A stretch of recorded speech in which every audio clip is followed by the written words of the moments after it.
What is going on, guys? Welcome back to another video on TGM Guitars.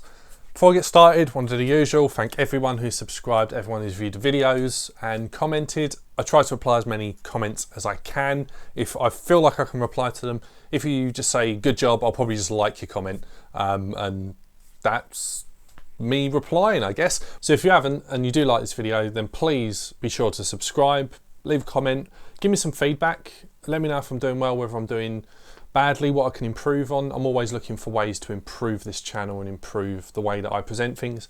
So yeah, be sure to do that. So it's going to be a bit of a sort of topical discussion today, rather than me playing or showing off a piece of gear.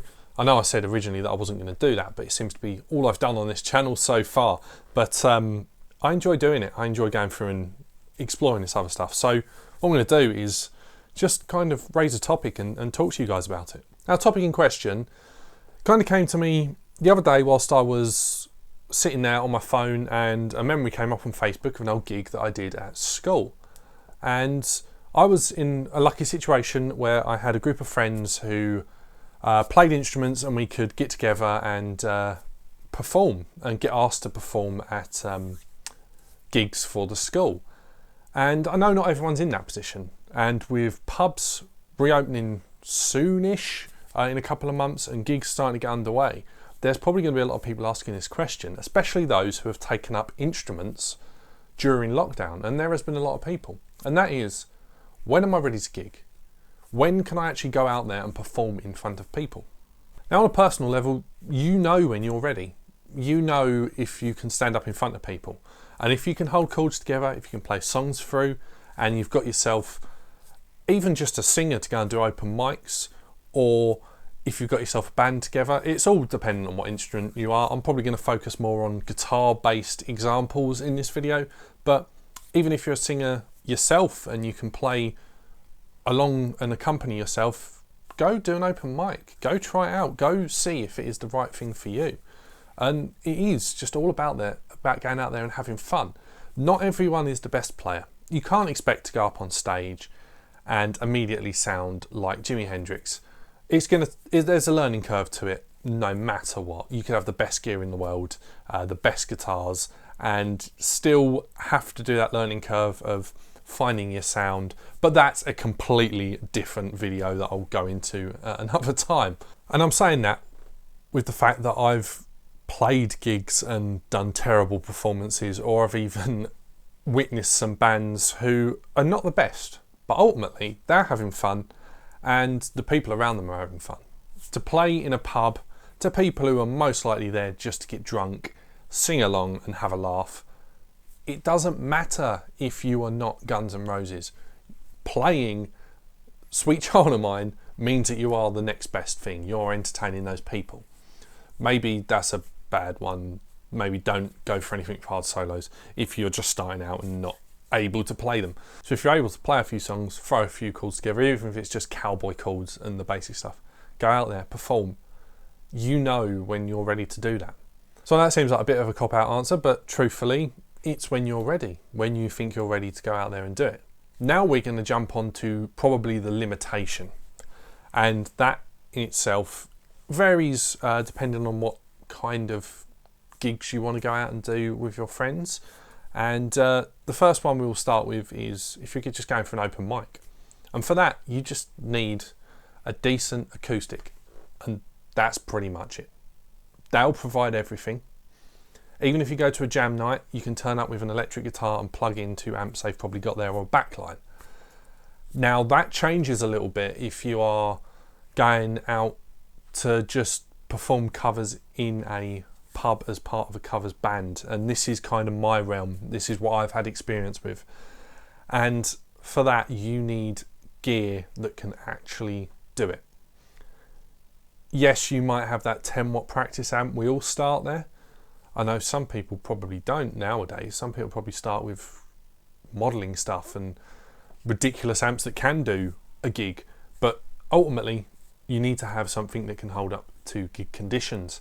And if you're an electric guitarist, then that will be a guitar amp that can go up against a drummer and a bass player. Now there are plenty of options out there. You've got Boss Katanas, you've got Fender Mustangs, Vox, I forget what they call them, that Valve State or Valvetronics. Valve State is the Marshall. But anyway, you've got those amps out there, affordable, you can get them second hand, and they will hold up against the drummer.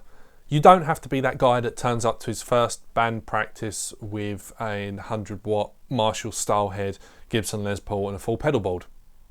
Yes, it's probably nice to do that. It is nice to do that. That was kind of me. At the end of the day, it doesn't matter if you've got the top end equipment.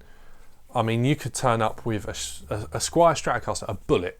Let's say a Bullet Stratocaster through a Boss Katana and be just as good as somebody who's playing a Marshall half stack with a custom shop. It's not about the price of your equipment, it's about just getting the job done. And that will get you on a stepping stone, and it will lead you down a path of excessive spending, unless you like to keep things simple, which I don't really fall into that category. But that's all you need.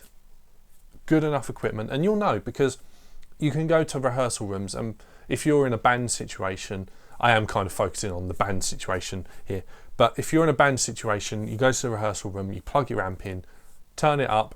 If you have to go to max on the amp, I would say even if you have to go 3/4 on the amp in order to get a good level with the drummer, then maybe you need something a little bit more powerful, because you don't want to be running things flat out all the time. You want to be able to have the extra little bit if you need it.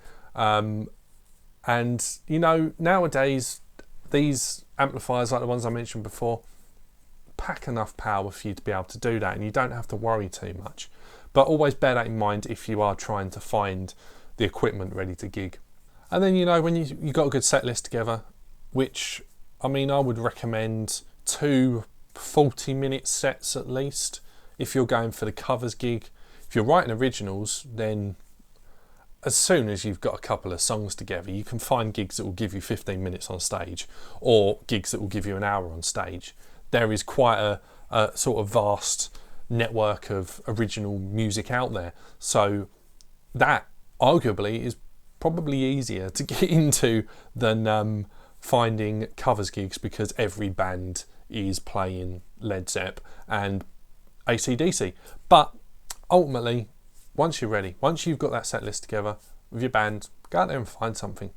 You know, and I've probably rambled a little bit, and this video won't make 100% sense, but that is my advice to you. If you have just picked up that guitar during lockdown, if you can play a song, go and play a song in front of people. It is such a rewarding experience. And this is coming from somebody who, despite sitting in his room talking to a camera to anyone who wants to watch this video, I suffer from horrendous stage fright. I'll probably do a video in the future about stage fright and how to handle anxiety, because it's something I've learned a lot of about getting up in front of people and doing that kind of thing. And in my opinion, it's one of the greatest, most rewarding things. When you nail that solo and the guy in the front, who probably is wasted, I do keep bringing that up, but half the people are in pubs, and he gives that sort of nod of his head and he is enjoying it, that is one of the best feelings ever. You know, sort of you are having an impact on somebody's life, and that to me is just absolutely amazing. But yeah, I think that's all I've got to say. I hope I've made some sort of sense. I hope I've sort of clarified a few things. And yeah, thanks for watching. Comment, rate, subscribe. And I said it at the beginning, but I'll say it again. Not sure how long this video is going to be once I've edited it. Hopefully it's not too long. You don't want to listen to me talk forever. But I'll try and come up with some other topics. If people enjoy these, let me know in the description. Let me know any input, what you guys think, when you think people should consider gigging. But anyway, I will see you guys in the next video, and thanks for watching.